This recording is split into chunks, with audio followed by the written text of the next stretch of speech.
chicken cubes. Hi guys, this is Ate Sel. For today's video ay magluto naman tayo ng papaitan.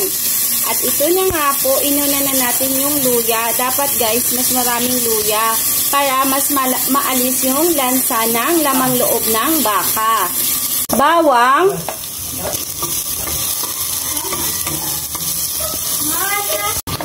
sibuyas,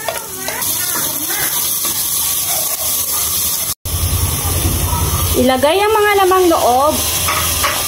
Ayan guys, sangkutsain po muna natin itong mabuti para maalis yung lansa. Paminta powder, patis, maglagay lang tayo dito guys, siguro mga 2 kutsara. Maglagay ng tubig. Ayan, tansyahin lang natin yung liquid guys. Ayan guys, bali pressure cooker lang natin to para mas mabilis at tipid na rin po tayo sa gas.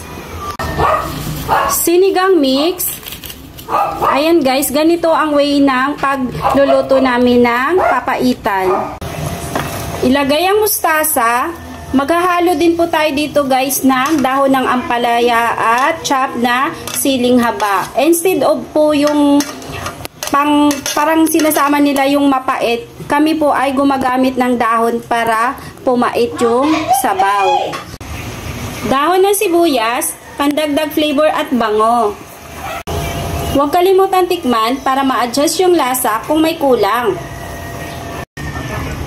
At ito na po guys, luto na po ang ating beef papaitan. Yun lang po guys. Thank you for watching and please don't forget to subscribe my YouTube channel Cooking by Ate Sel. Ingat!